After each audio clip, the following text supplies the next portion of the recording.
And without further ado, we have John Hollenberger presenting the last talk of the day. Go ahead, John. All right, thanks so much. Can everyone hear me okay? Awesome. So my name's John Hollenberger. I work for SecureWorks. We're a consulting company. We also have an XDR solution.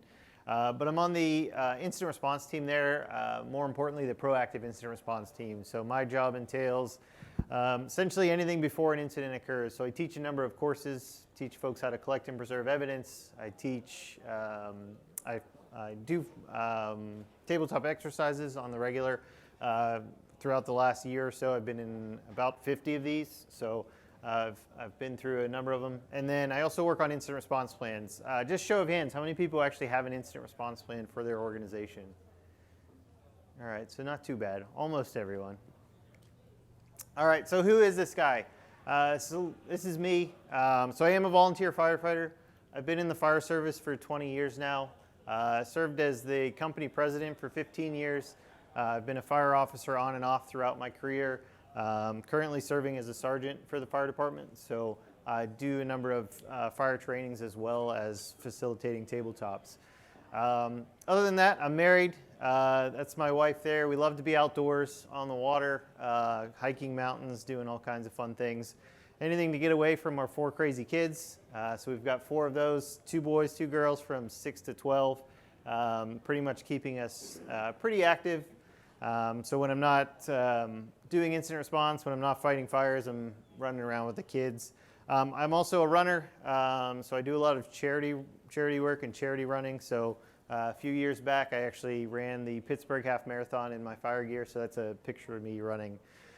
Beyond that, I've been doing IT security for 15 years. A lot of my time has been spent doing incident response, doing vulnerability assessments. I dabbled in PCI compliance for a bit. That scared me away from security. I went and was an IT director for a few years because I didn't want to do compliance anymore. And then I moved on to SecureWorks, where I'm at now. So tabletop exercises. How many people know what a tabletop exercise is and actually does them in their organization? Just about everyone. How many have done one in the last year? Okay, and how many in the last quarter? None? Okay. Awesome, thanks. So we're going to talk about 4 things today, 4 key considerations when talking about tabletops. And I'm going to compare those to firefighting and how they compare and contrast to firefighting. So before we really get into things, I want to talk about the types of tabletops that we often do. Cross-functional tabletops are probably the most prevalent ones that I do with companies. Cross-functional really pull in everyone from the organization. They're going to pull in your technical folks, your IT teams, your security teams, database teams, basically anyone and everyone from the IT function. But it's also going to pull in your business side, so your HR, finance, legal, physical security, so the folks responsible for your access control systems. Technical tabletops are also pretty common. Technical, it's really just going to be your technical folks that you have in the room. The topic itself is going to be more technical in nature. It's going to be how are we pulling logs from systems? How are we going to segment our network if we need to? So if we need to segment part of our network in the middle of an incident, how do we go about that? If we need to isolate our endpoints, what's the process to isolate our endpoints? Do we have a solution that we can quickly isolate those? Do we have auto isolation turned on our XDR solution? Can we quickly and easily isolate those systems, or do we have to basically jump through hoops? Also, do we have the authorization to just go and isolate systems or isolate the internet? We're going to talk about all of that during those technical types of exercises. Executive tabletops, those are really focused on your executive level, executive management, your C-level, the folks that are going to be making the decisions about if we're going to pay ransomware, if we are going to disconnect from the internet, if we're going to stop our business for a certain reason. Talking about various things at that executive level that they're going to have to make those decisions. And then a unique type of exercise called a functional exercise. This is really a tabletop exercise, but it builds in some hands-on components where you're going to actually pull logs. You may have a laptop that you need to isolate. You may need to pull something off of a server. Maybe someone plants a fake piece of malware out there and you want them to go and grab it. So it's going to have some hands-on component during the actual exercise where you get to actually test and practice what you're doing during the exercise. So during a tabletop and during fire training, having a white hat buy-in is critical. So when I say white hat in the fire service, you see the chief officer. He's usually the guy wearing the white helmet, usually the cranky guy with outside the fire not doing anything, looks like he's holding up the truck. That's usually your chief officer.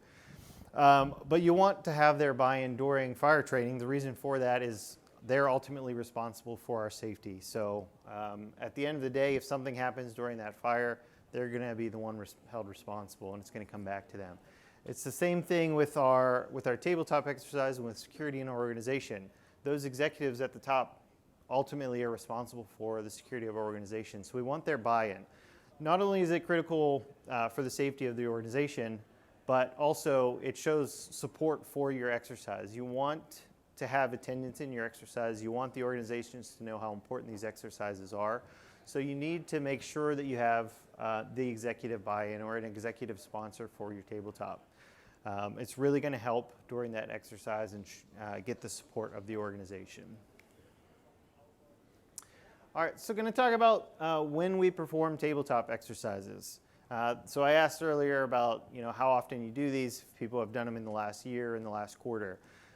Highly recommend having these tabletops at least once a quarter. I know that seems like a lot, but the reason being is the more we practice this stuff, the better we're going to get at it. The last thing you want is to be blindsided by an incident, something that you're not aware of, something that you're not quite sure how to handle. So by doing this on a quarterly basis, we can practice things that we may be weak at. There may be something that's keeping you up at night, keeping management up at night that we need to practice and work on. So we're going to have that in our tabletop exercise as a topic so that we can practice with it. Firefighters, we have weekly training activities. For the volunteer service, which I'm in, we have a weekly training that we go to. It's usually 2 to 3 hours. The topic changes from week to week. As a volunteer organization, we don't always get everyone there every week, but we do what we can with who we have. So we're going to have those weekly trainings. There's also 200 plus hours of basic training. In order to be a firefighter in PA, you have to go through 200 hours of basic firefighter training. And then there's additional training on top of that. That's just to become proficient at, or learning the basics really of firefighting. It's really the same thing with incident response. You're not going to be able to go in day one and know exactly what you're doing, how to respond, how to do your job in incident response. You're not going to know where to look for, what to look for. You're not going to know what logs you have. You're not going to know what systems you have in place. So we need to practice this on a regular basis. The more we practice, the better we're going to get at it. I have listed there from the firefighter perspective the additional classes for various skills. We do things in the basic training. It's basic firefighter training, how to squirt the hose, how to put out the fire, things like that. Those additional classes, we're going to learn things like basic vehicle rescue, where we're going to learn how to extricate people from vehicles, from vehicle crashes. It might be a chemical spill, so we might have a hazmat class to go through how to properly contain that hazmat situation, how to properly contain the spill and what have you and clean it up. And it also goes into the different types of chemicals and how far back you need to stay and how far upwind you should be and what evacuation needs to be and whatnot. So we have those additional classes for the various skills. It's a similar thing with our incident response. So if we go through different types of scenarios, we might have a ransomware scenario that we practice one quarter. We might have a stolen laptop the next quarter. We might have a data breach the next quarter. So it gets us to practice different types of incidents that may occur within an organization. Certainly want them to be relevant. We don't want to be walking through a tabletop for some application or tool that we don't have. But we do want to make sure that we are practicing on relevant topics and doing the various skills and tools that we have in place. So when should we do tabletops?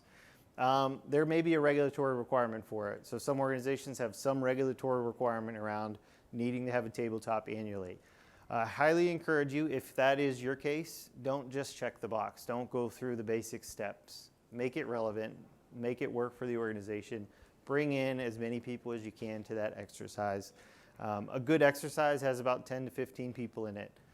You can certainly go more than that, you can certainly go less than that, but 10 to 15 is a great kind of average to have in the room. It really gets the engagement going. It gets those folks that may not necessarily be familiar, especially on a cross-functional tabletop, gets them involved in knowing the risks to the organization. So regulatory requirements are one. Anytime you have new staff members, whether it be on the business side, if they're going to be involved in incident response, or the technical side, especially if it's their first time in incident response, in an incident response capacity, walk through a tabletop exercise with them. It could be just a very basic one, but get their feet wet. Help them to understand what the incident response plan is, what it's like, what's in there, what they shouldn't do, and what they can and can't do. Our incident response plan, I mentioned that. So that incident response plan really should spell out the steps that we should take during our tabletop exercise. It should have everything we can do as an incident response team and everything we can't do.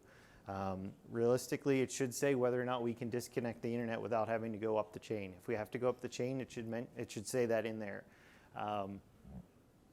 So we really want that incident response plan to be spelled out, and our new staff members to know what that incident response plan is. And a tabletop is one way to test that.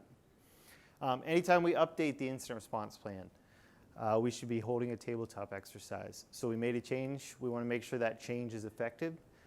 So we're going to test and perform a tabletop exercise. And then if we have new tools and processes in place, especially for new tools, we may have some new tools in place. So we want to practice with those using a functional exercise, so we can actually grab some disk images, grab some memory during those exercises. So we're going to test those new tools and processes. Key thing to remember is consistency. Unless you're not doing them at all, don't consistently not do them. So who designs and runs the show? So I'm using two terms here, designer and facilitator.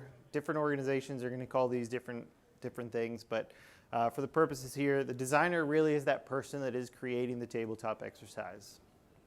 You want that designer to be someone that knows the organization and knows the organization well. So once you have a topic in mind, you're going to select that topic. You want that designer to know what business functions and what technical folks need to be in that tabletop exercise. It needs to be someone that knows what tools are in place. It needs to be someone that knows what technology is in place, what new technologies are out there, what risks there are to the organization. So I mentioned this earlier, but you certainly want to make it a risk that is out there for the organization and not something that's non-existent. So I'll use the example of G Suite. So say you have G Suite in the environment, you certainly don't want your tabletop exercise to be on an Exchange vulnerability. That's not going to be relevant or useful for the organization. It's really not going to be helpful at all. You might have some takeaways from that, but ultimately you're looking at a risk that doesn't exist for your organization. You want this person to be experienced. They don't necessarily have to be a person that's done a tabletop exercise before or ran one before, but they certainly should have expertise and experience within the IT and the security field. You don't want someone just coming in blindly running the show or building this exercise without any experience, without knowing technology, without understanding technology, without understanding the network. So someone that is experienced within the organization. You want them to know the incident response plan and also know process guides and playbooks. So I mentioned playbooks and process guides. If you're not familiar with those terms, essentially it's an add-on or extension to your incident response plan where it's going to walk through a specific type of incident and basically inform you how to respond to that incident. It's going to give you action steps and steps to take throughout that incident. But you want this designer to know the incident response plan and know those playbooks and process guides so they can think ahead, hey, this is how they're probably going to respond to this. That way they can build that and try and throw some loops in there, throw something in there to throw the responders or the people in the incident in the tabletop off. So you want that person to know those items. The facilitator may or may not be the same person as that designer. You usually want the facilitator to be a neutral party. So for me, I typically go into various organizations as the neutral party. So the information I get from them is what they give me. I've walked into Tabletops where the company is very forthright. They'll give me the information. They'll let me know everything I ask. I'll ask about the technology, about the landscape, about the network. Those are great tabletops. You can really build out a great tabletop for them and really make it relevant for the organization. I've worked with other organizations where they don't like to give you any information. They want you to come up with a scenario on your own. It makes it a lot harder for us as an incident response third party because we have to try and develop a tabletop basically in a chamber.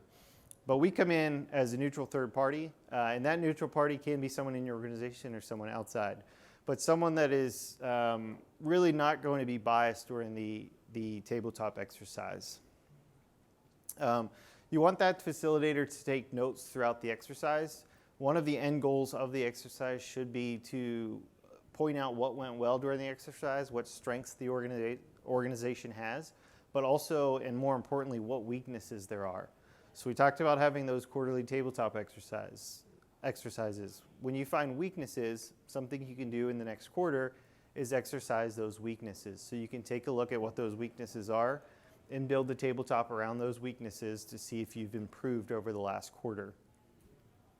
So that facilitator should be taking those notes and helping to point out the strengths and areas of improvement.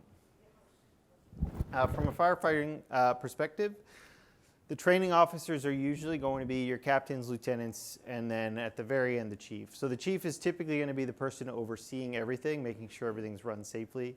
But oftentimes, those exercises are going to be run by your captains and lieutenants. They're going to be designing the incidents and designing the trainings and also running the trainings themselves. Captains and lieutenants in the fire service, they're usually the people going into the fire, responding, doing the hands-on work with their team. So they usually have, depending on your company, you're going to have, if you're a truck company and an engine company in your department, you're going to have a truck captain and an engine captain, and then a truck lieutenant and an engine lieutenant. So these are the people that oversee the personnel going into and responding to the fires. So these are people that are going to know a lot about the organization. A lot about the fire service, a lot about responding to incidents. They're typically people with a lot of years of experience. They really know their stuff, and they can teach others within the organization. Oftentimes, do we have any other firefighters in the room? I should ask that, other than Mike up here. But when you go to fire training, one of the first things they teach you is that first and foremost, the priority is your own life safety. So the captains, lieutenants, they're not only concerned with their own life safety, but then they're responsible for everyone else on their crew's life safety. These are the people that are going to be helping out with the trainings. Sorry, let me go back real quick. That last part there, the training officers, they, like the tabletop leader, they really need to know the standard operating procedures in the pre-plans. Similar to tabletops and similar to our organizations, our standard operating procedures are basically how we're going to operate. You can think of that as your incident response plan. You then have your pre-plans, which are specific to various types of incidents. They may be pre-plans for high-rise buildings. They may be pre-plans for specific businesses in your district, where it's going to be exactly how you're going to hook up, where you're going to hook up the hoses to, where you're going to attack from if there is a fire in a certain part of the business. If it's a high-rise or an apartment building, what the evacuation routes are for the people living in those buildings. So our pre-plans are very similar to our playbooks and process guides. So who's in the room? It's really going to be dependent on the type of tabletop exercise you're running. The ones listed here on the screen are for a cross-functional exercise. So your IT and security staff are going to be in that room, and your business operations folks are going to be in that room. From a business side, it's going to depend on the type of incident that you have or the type of scenario that you're going to be walking through. I've recently worked with one organization where they've got a few business units that don't believe security is their issue or their problem, and they always point everything back to the security team. So we're actually building an exercise specifically around an issue in that specific department, being the HR department. So we're building a scenario around the HR department. It's going to affect HR data. It's going to, be a compromise of that HR data. So we want those HR people to be in that room. The reason we're doing that exercise that way is to really show that security is not an IT problem only. It is more than that. It is also affects the business. There's been plenty of talks today talking about how IT security really needs to be involved with all aspects of the business. It's the same with tabletop exercises, especially the cross-functional ones. We want the business involved. We want them in those training, one, for a learning opportunity, but two, so they can understand what their role is during the incident. And then for cross-functional, having the C-suite in the room, having those C-level executives be able to know and understand what the risks are to the organization for that specific incident type or that specific scenario. It's a great learning opportunity for them. They may not have an idea of really what IT and security does, so this is one opportunity for them to learn what you're doing. If it's a technical exercise, having the right technical folks in the room. You want to make sure if it is an exchange issue that you're going to be exercising, make sure your email staff or an exchange staff are in there. Make sure your Active Directory staff are in there. Make sure you're getting those right and relevant people in the room for that exercise. This is where the white hat or the senior executive level approval or sponsor comes into play. You're often, or not often, but sometimes you'll get pushback from members of the organization that says, hey, I don't have time for that. It's a waste of my time. It's never going to happen. It's not going to involve me. Having that executive sponsor, they can help to push this exercise and push the importance of it. They also may have the pull with that person's management, and you can have them offload some of the work to make sure that they are in there for the exercise. Realistically, these exercises shouldn't be long. I've had tabletops that have been an hour long. I've had ones that have been 4 hours long. But usually it's not a full day event. You can get enough people in the room and really schedule that time to get people available for that. From the firefighting perspective, it's very similar. We want to have the right people there. So the fire department is obviously there. Oftentimes we'll train with other fire departments though. In the volunteer service, in Allegheny County alone, there's 296 fire departments. And we need to cross-train with those other fire departments. A daylight call, day like this, middle of the afternoon, you're probably going to have 5 or 6 stations responding because you're not going to get the responses necessary. So we need to work well with these other departments around us. Also, EMS and police. EMS and police are often at most fires that we go to, whether it be a car accident, a house fire, even a false alarm. They're typically going to be dispatched on these calls with us. We need to work well with these other organizations. If it's a mass casualty incident, we need to know who's going to be responsible and who's going to be in charge of that scene. Same thing with our tabletops or with our incidents. We need to know who's going to be responsible and who's in charge of that scene, if you will.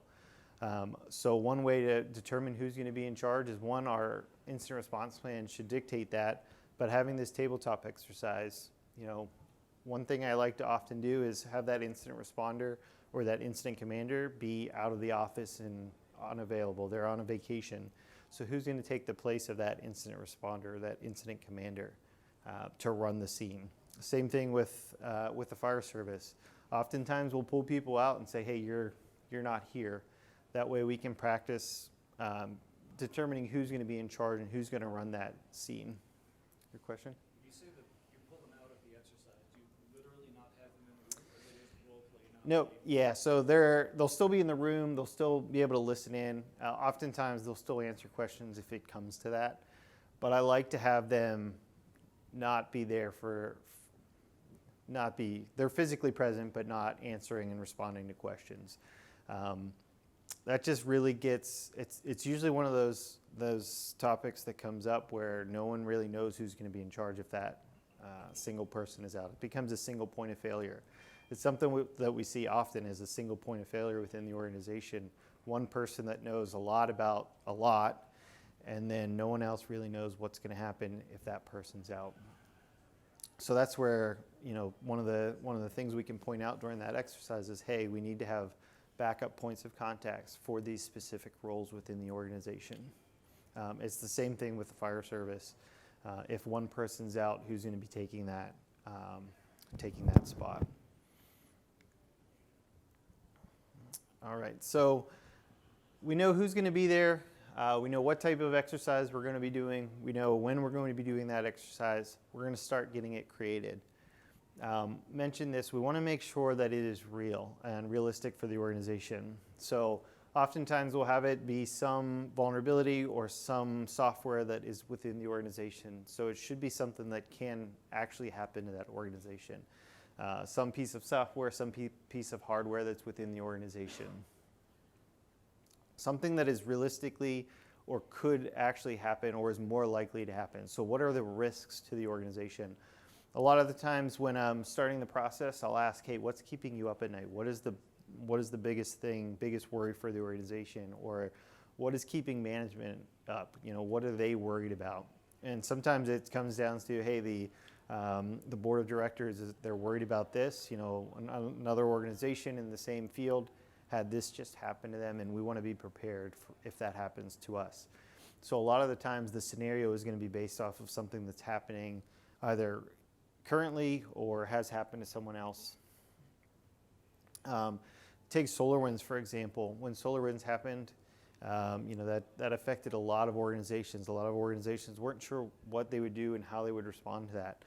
What we saw right after that was a lot of organizations wanted a compromise similar to SolarWinds. So if a piece of software that a lot of companies were using got impacted, how would we respond to that? How would we handle that as an organization? So oftentimes we'll use that as an example or use that as a scenario. Making it relevant. So how can we make it relevant? It's one thing to be, everyone's doing a ransomware scenario, so because everyone else is doing it, let's do it.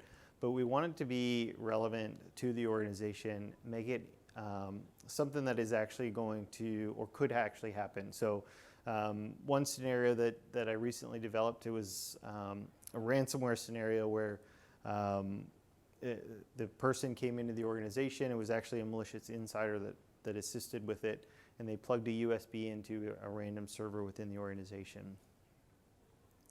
The impact there was it then took down the access control system and allowed physical access into the building. The type of facility that this was, if this actually happened and the door system actually did go down, if they didn't have enough physical security on site and threat actor or physical actors wanted to actually come in and do something, they could easily get into the building and cause physical harm to people or processes or technology. So you want it to be something that could legitimately happen to that organization or to your organization. From the firefighting aspect, some things that we do, we'll fill a building with smoke. We'll get fog machines and just fill the building with smoke. We'll use real victims. Sometimes it'll be another firefighter. Sometimes we'll have someone that's interested in joining, or that they're interested in the fire service. They're trying to learn, so they'll come in and be victims for us. You'll often see on the news right around prom time, there'll be vehicle accidents where it was a DUI. So we'll get students involved, and they'll be the victims for those specific scenarios. Those type of activities are great PR for us, but it's also a great way for us to learn from one another and work together with the other teams in the surrounding community. It's one thing I forgot to mention is that when we are doing tabletop exercises, it is a great way to network with our organization. A lot of times you may interact with these folks occasionally, especially the business side, but the tabletop exercise gets you in the room, it gets you to talk. One thing I like to do, especially for in-person tabletops, is have a lunch break in the middle of it.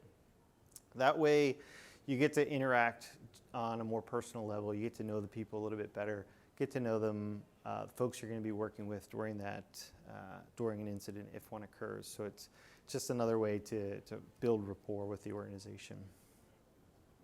We use live fire scenarios, so we'll actually set things on fire. I know it probably doesn't give us doesn't make us look that great, but a lot of times people will say that we're just a bunch of pyromaniacs, which might be true.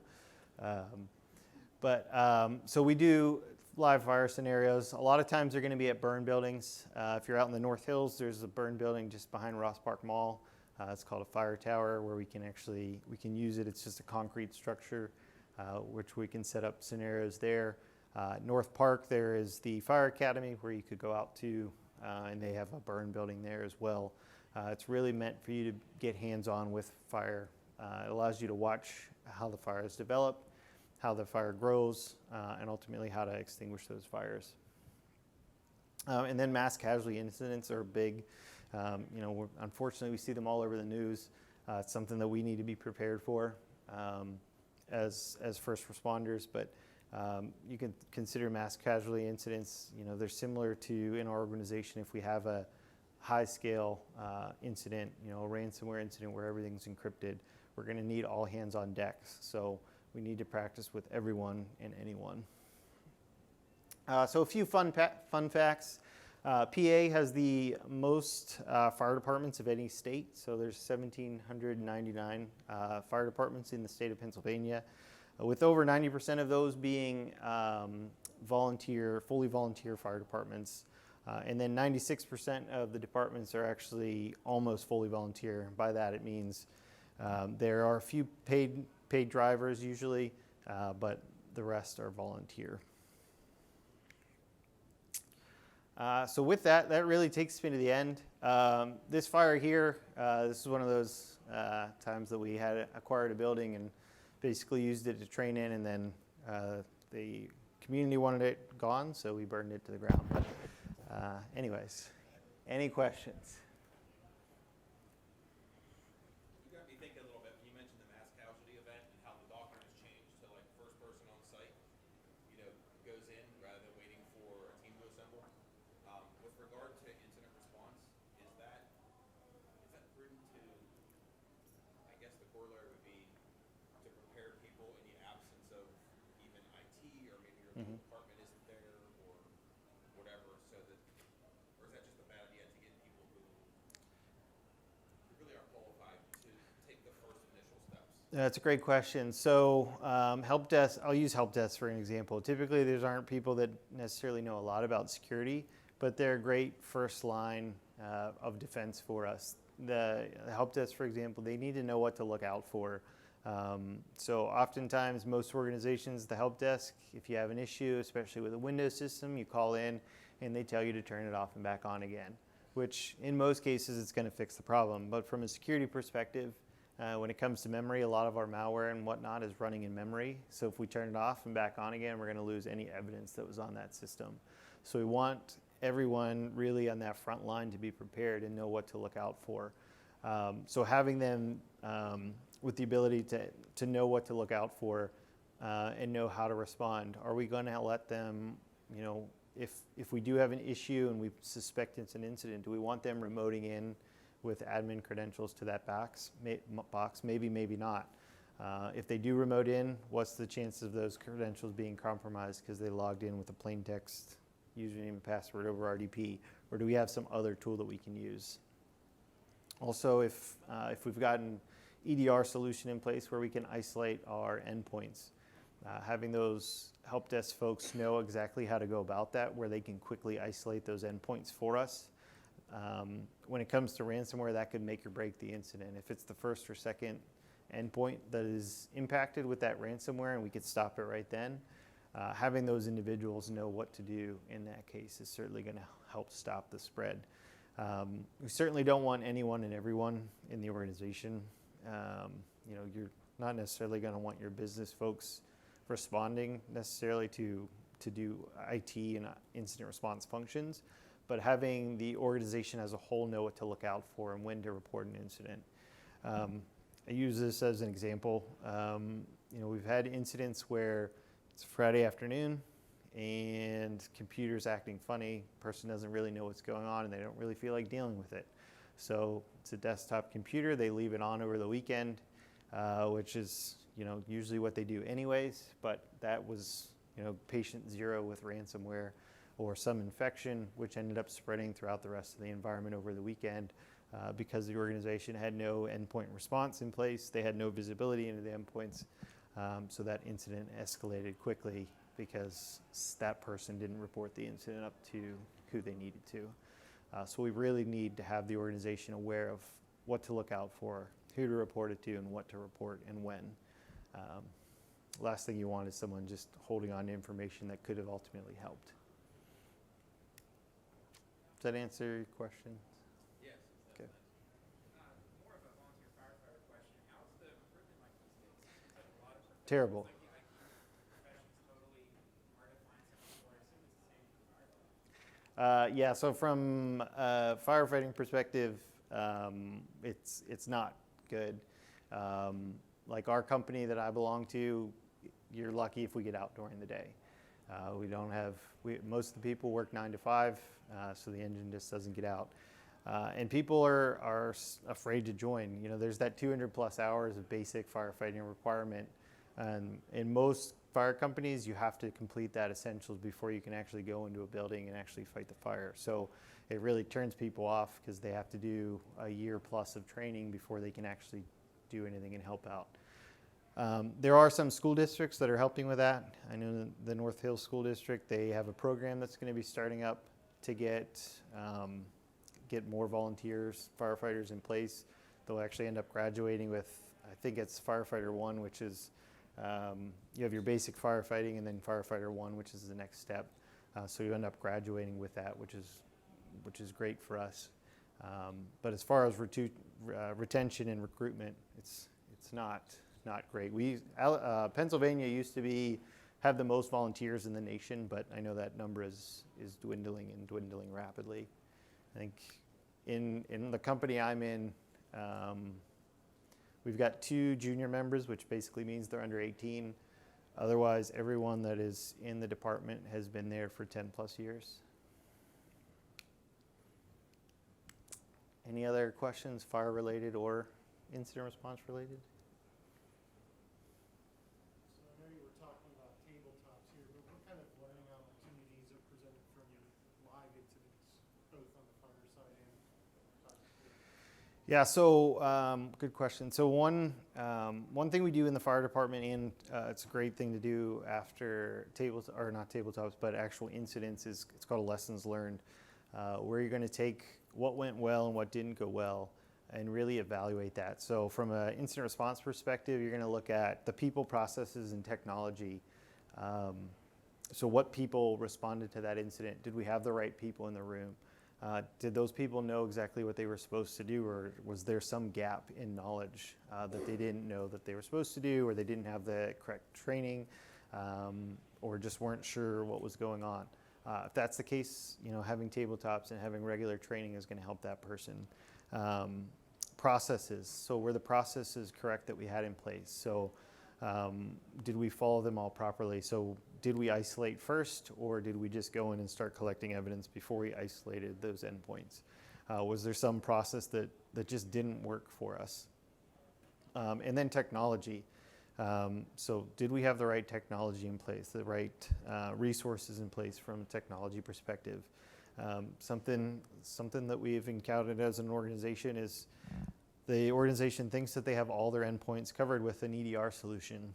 Turns out there was a segment of their network they didn't even know about that was impacted. All the alerts are coming in, and it looks like we have all the data, but there was a whole section of the network completely missing. So we were completely missing all the data off those endpoints. So maybe the solution there was getting that EDR solution rolled out on everything. Turn it to the fire department side. It's really the same thing. What went well, what didn't go well from the response perspective. Did the police show up and park right in front of the fire hydrant? Probably, because that's what they do. But just joking aside, did we, something we see often with, I won't even say with new firefighters, is did they just drop the hose in the front yard and then it's just a tangled mess, and then you're trying to run into the building with the hose that is just completely tangled, so then you're wasting time there. Did we do everything safely? One thing unfortunately don't always do correctly is safety. So was there something we should have done better from a safety perspective? In the US, for better or worse, something we often do is run into the burning building and try and put the fire out. If you go over to Europe, unless there is someone's life at risk, oftentimes you're going to stay outside of the building.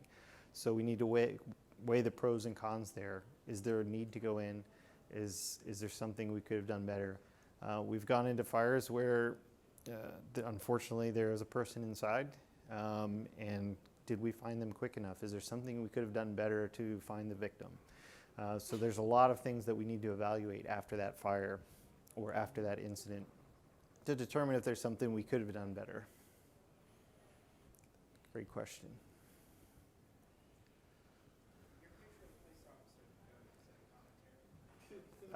The police officer, yeah.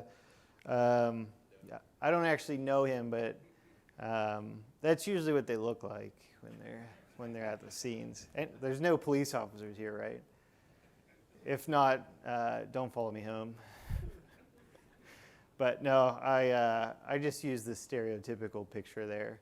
Usually police are great to work with, at least where I'm at, but we have had issues with them parking in front of fire hydrants. If you go on YouTube, I think there's a video up in New York where the fire truck actually pushed the police car out of the way with the apparatus.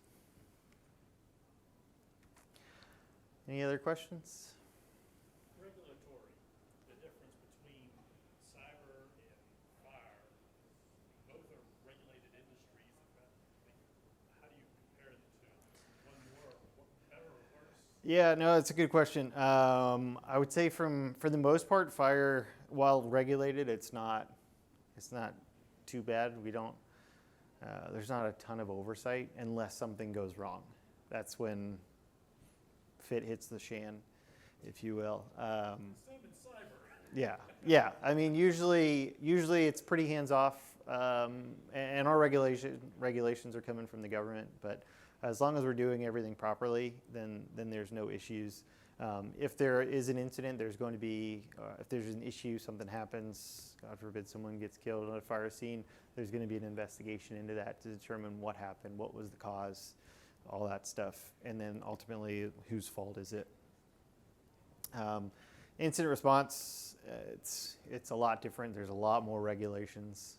There's different, there's PCI, PHI, HIPAA, all those, GDPR. So you've got a number of balls in the air that you have to watch out for. It's really, if I could say anything about regulatory requirements, is go above and beyond. Don't just check the box. I know it's easier to just check the box, but really go and do your due diligence. Make sure you're mitigating the risk fully as opposed to just doing the bare minimum. I think there's a parallel there to like with security, this distraction from the business until something bad happens, and then you're a necessary evil, right? Similar with the fire service, like until we get to a point where we can't get apparatus on the road during the day because we don't have enough volunteers, because nobody's doing it anymore, nothing changes, right? We've been doing it this way since Benjamin Franklin had volunteer fire department. So that's an interesting parallel as well. Yeah, I think in PA, I think you're going to see it change. It's going to be a slow change, but with 96% being volunteers still, something's going to have to give. And unfortunately, it's going to be that worst case scenario that's actually going to change the minds of people to actually move to paid departments. But